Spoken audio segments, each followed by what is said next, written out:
Hello, I'm Michael Hainsworth. On November 8th, the C.D. Howe Institute hosted a conversation between Peter Wallace, the former Secretary of the Treasury Board of Canada, and award-winning journalist Paul Wells, titled The Divide Between Policymakers and Those They Serve. Meet Paul Wells. He is a best-selling author of a book about former Prime Minister Stephen Harper, The Longer I'm Prime Minister. It's the only book to have ever won 3 major nonfiction book awards, the Shaughnessy Cohen Prize, the John W. Defoe Book Prize, and the Ottawa Book Award. He is a former political columnist at Maclean's and now the host of The Paul Wells Show, a partnership with the Monk School, Antica Productions, and the National Arts Centre of Ottawa. He joins us now. Thank you for joining us. Thanks, Michael. When we talk about the divide between policymakers and those they serve, what does that mean to you?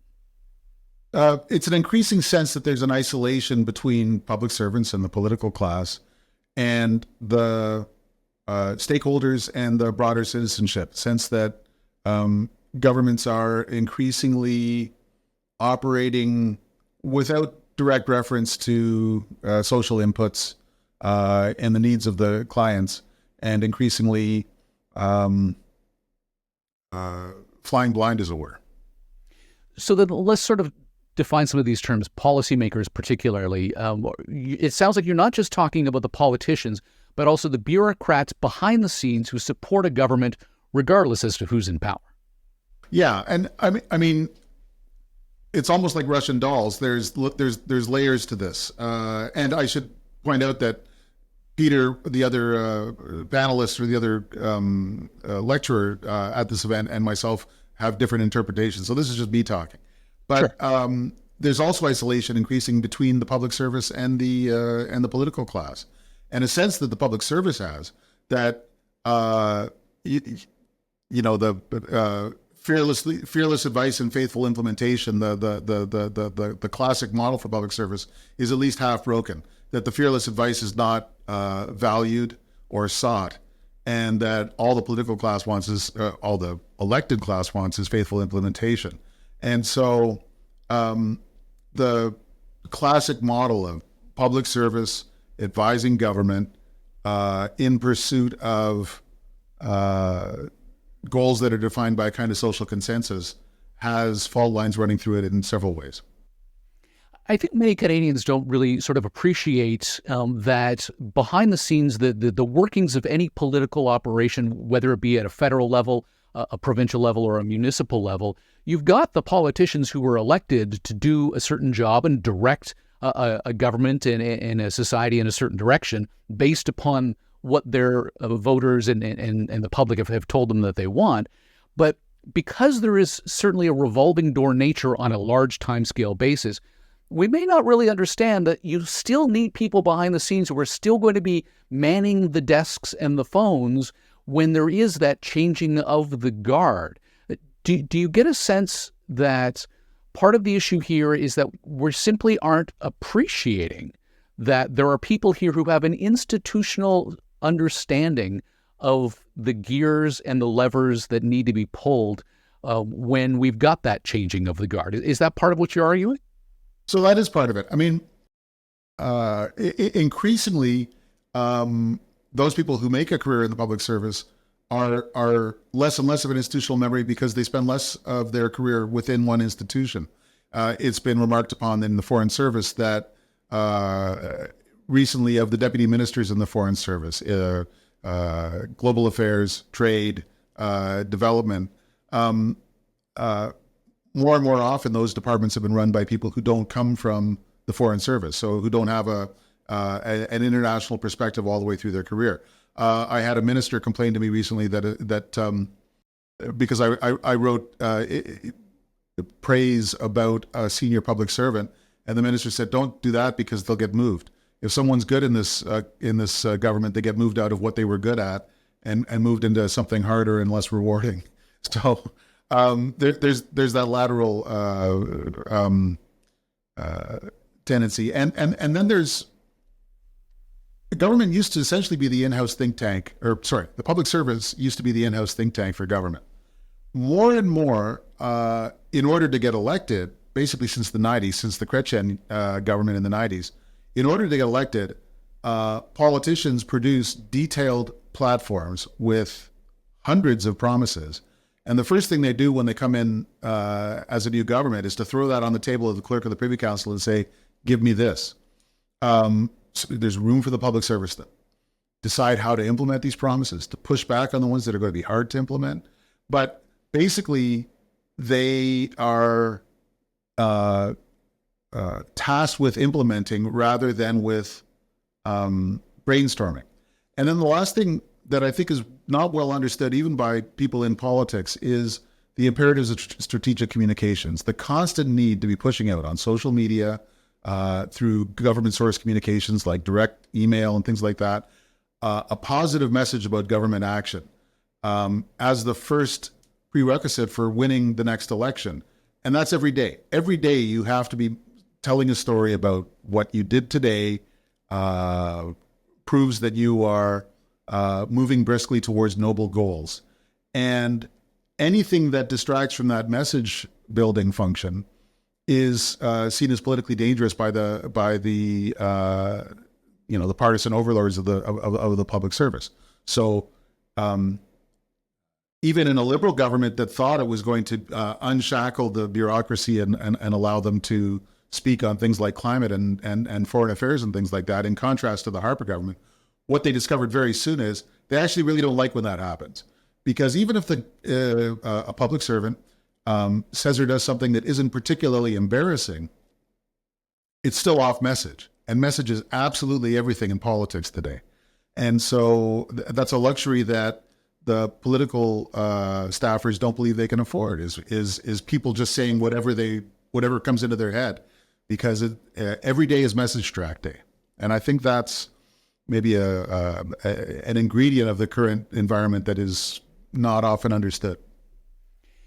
So much to unpack with that one answer.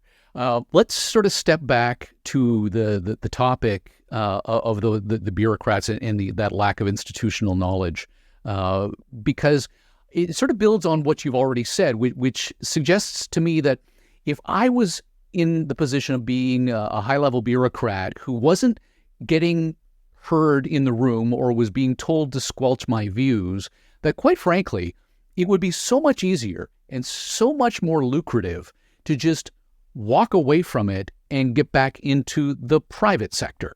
And so is that part of the issue that we're dealing with? We're squelching these people who have this knowledge, and we're simply not paying them enough to endure what they have to suffer through in the modern age of politics. I think that's yet another facet of things.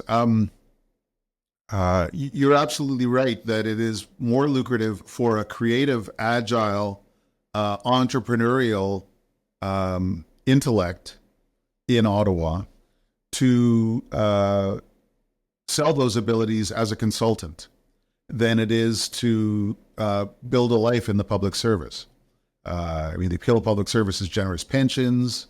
It's a hell of a lot of flexibility these days about whether you even show up physically at the office, but it's not an intellectually rewarding environment, and you're not going to get rich. So 30 years ago, God help me, when I started my career as a political journalist, a lot of the intellectual energy in Ottawa was coming from public servants who had autonomy and a career path that allowed them to build up source credibility within the machine, and think tanks, which every paper from the 2 or 3 most important think tanks landed with a big thud and really galvanized and changed thinking within Ottawa. Both of those sort of wells of lore and knowledge and wisdom have been devalued in the intervening years, to the benefit of private consulting firms, which work on contract, move from problem area to problem area based on the whims of their clients, and have the luxury of not being around when whatever they come up with turns out not to work. So implementation is less and less valued, even in the place where there's a lot of market value, which is in consulting. Famously, McKinsey, Deloitte. I don't want to be pejorative in naming names. These are just examples among many. Come up with a plan for managing a pandemic or something like that. And by the time it turns out that it didn't work out quite as planned, they are on another contract, on another crisis somewhere else in the society. And it's the public service, it's the political class that has the choice of either trying to figure out how to handle the long-term implementation challenges, or of themselves moving on to a new crisis and not paying too much attention to the long-term challenges of government. So from the Environment Commissioner, from the Auditor General, we see case after case after case where they report on a file, and what they essentially say is, gee, the announcement was great, but there was no follow-up or no plan for implementation, no measurement of results. And people who in their own lives have a long-term experience with a problem. Housing is a problem both this year and next year and the year after, find themselves beset with governments that are obsessed with short-term, a fondness for the announcement, and a sort of not just a lack of interest in implementation, but really a lack of ability to implement. This brings up a very interesting point. When we talk about publicly traded companies, we often think about how they're so very myopic in their views. They're focused on the next quarterly report. They're not thinking long term. And it can be argued that maybe we have a similar sort of situation within the political class of always thinking about the next election, as opposed to getting a job done. How did we get to this point? How did it go from let's focus, as you point out, on landing 100 data points onto the desk of the bureaucrats within any given government and saying, implement this, as opposed to sitting down with them and saying, how do we solve this given problem? Because you cite the housing file as a perfect example. I can imagine there are people who are watching or listening to this conversation saying, I've been banging on that door for 15 years. No one's listened to me. Yeah. How did we get this chicken and egg situation? Which came first, the ignoring of the institutional knowledge of bureaucrats, or the focus on the day-to-day, let's make sure we've got a good tweet? So I think a secular problem in Western society in the last 20 years has been the collapse of attention spans and the absolute explosion of inputs, having mostly to do with social media and sort of Web 2.0, which is the notion that everyone can contribute to the information storm. It doesn't just come from authoritative sources. And so anyone with a phone has not only access to all of the knowledge of humanity going back to Mesopotamia, they also have the ability to add to that mess with whatever they want to send out. And it becomes increasingly hard, A, for anyone to navigate that huge, constant information overload. B, for anyone with a specific message to get noticed. Political actors, large organizations, anyone who has something they want to say, finds it very hard to get any attention. And so that's, that mixes into all the things that I've just described. I do want to say, I would be remiss if I seem to be saying that no politician has any long-term plans or ambitions. I think Justin Trudeau would be very upset if it wasn't widely understood that he means it on Indigenous reconciliation, which he sees as a process that will last much longer than his own career, on the green transition, on historically very high immigration rates as a way to add to Canadian prosperity and things like that. And Pierre Poilievre, if he becomes the next prime minister, has, I think, what he sees as a generational project of reducing citizen dependence on government and government dependence on citizens' money in favor of, a widely seeded and dispersed spirit of freedom in the Canadian society. Those are big projects. François Legault, the Premier of Quebec, is obsessed with reducing the wealth gap between Quebec and the rest of the country.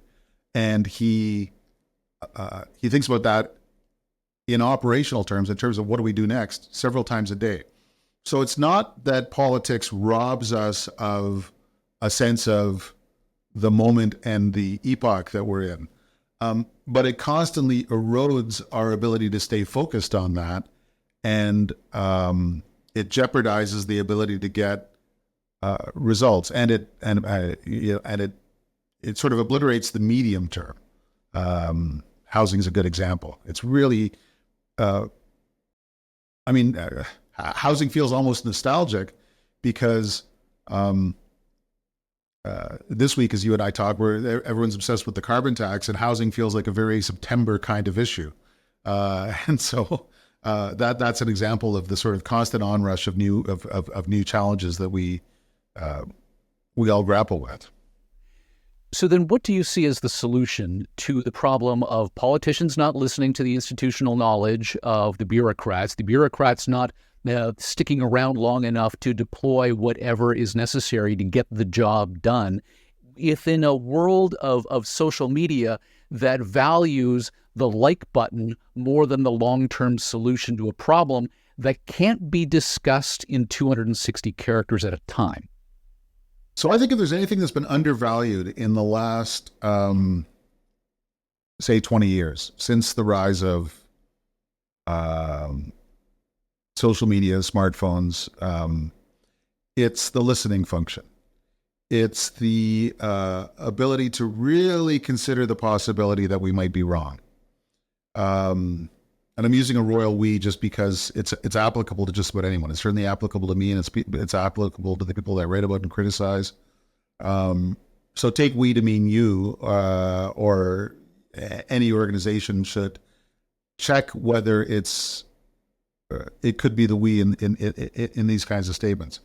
So I think that government, political teams should have a red team function built in, which is a formal group within the organization that's dedicated to testing the assumptions and challenging the optimistic project timelines and saying, what if it doesn't work? What if our claims are not accepted? What if, so there should be a red team function built in.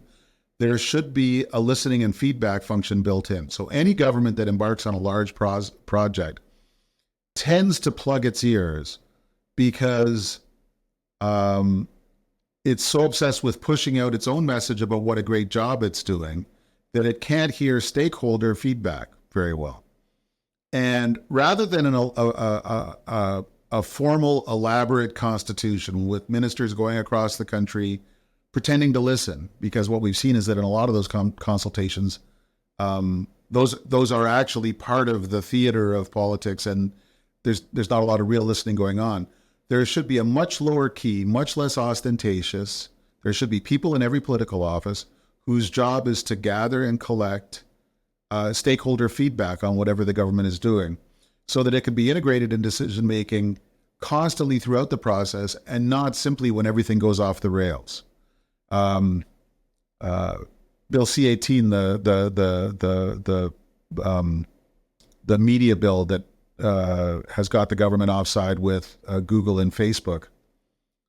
Literally everyone who followed that file knew that law was going to be problematic from long before it was problematic. The government was so busy telling everyone they had a great law that they didn't, that nobody with power and standing in the process was there to ask whether it was a good one, and whether it would work, and whether it would achieve the desired ends. And so I think red team function and listening function need to be substantially boosted. And message building function, I think it's time for people to understand that that emperor has no clothes, that function is badly overrated. Because the idea is that if we coordinate our message, we're not going to get in trouble. And what we've seen is you get in trouble anyway. And increasingly, it's your obsession with building your message that's getting you into trouble. Tell me about your optimism, or perhaps the lack thereof. My daughter, this time next year, will be starting her university career. She is taking political science and economics. Yeah. I believe she wants one day to find herself in the PMO. After her parents, both journalists, convinced her journalism was not the way to go. Yeah. What is political science not the way to go? Should she just find herself at Deloitte advising the PMO? Or what does life look like on Parliament Hill in 5 years? So you asked about Deloitte. I will just say that I know of young people who are getting precisely that advice. Don't sully yourself in the political process. Go and work at Deloitte, where I just passed the Deloitte building on Yonge Street. They've got a lovely looking cafe that only Deloitte people can get into. It's a nice life.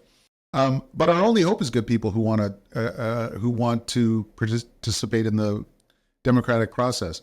I have more and more friends, just because of where I am in life, who run for public office, and my immediate reaction is always, at whatever level they run, whatever party they run for, my immediate action is concern for them personally, and followed sooner or later by a certain level of admiration for the chutzpah. And the good things that have happened in our society in the last several years were the result of the concerted efforts of public servants led by politicians. So that includes the fact that Canada was more able to ride out the COVID crisis than just about any other comparable country, because generations of governments had been so fiscally prudent that this one was able to pay people to stay home. And that saved large numbers of thousands of lives. The NAFTA trade agreement that was the centerpiece of a very polarizing, very emotional election in 1988 is now so central to our economic life that it was all hands on deck to save it when an essentially irrational U.S. president couldn't decide whether he wanted to rip it up. And so it became a matter of mobilizing political pressure on the president so that he could occasionally hear the good things in the agreement, and then face-to-face hard negotiation at many levels with members of his government to make sure that we could save our trading relationship. I could go on. Just about everything good that happens in our public life. The construction of a new generation of Canadian universities after 1970, and the renewal of those universities around 2000. That's the result of two waves of public servants who saw the usefulness of free inquiry and free exchange of ideas. Arguably to some extent, Bill Davis in the 70s and Jacques Chrétien in the 90s. And so there's still plenty of room for good people to contribute. And Lord knows we need good people. But we also need to notice when the system is producing perverse incentives and imperfect outcomes, and to say those things out loud. Paul, thank you so much for your time and insight today. It's good speaking with you. Thank you. Paul Wells is a best-selling author of the book about former Prime Minister Stephen Harper, The Longer I'm Prime Minister, the only book to have ever won 3 major nonfiction book awards. He's a former political columnist at Maclean's and now the host of The Paul Wells Show, a partnership with the Monk School, Antica Productions, and the National Arts Centre of Ottawa. I'm Michael Hainsworth. Thanks for joining us. You've been listening to the C.D. Howe Institute podcast with Michael Hainsworth. Subscribe on iTunes, Google Play, and Spotify. The C.D. Howe Institute is an independent, not-for-profit research institute whose mission is to raise living standards by fostering economically sound public policies. The Institute is widely considered to be Canada's most influential think tank and a trusted source of essential policy intelligence, distinguished by nonpartisan, evidence-based research and subject to definitive expert review. Visit cdhow.org and follow us on Twitter and LinkedIn. Thank you.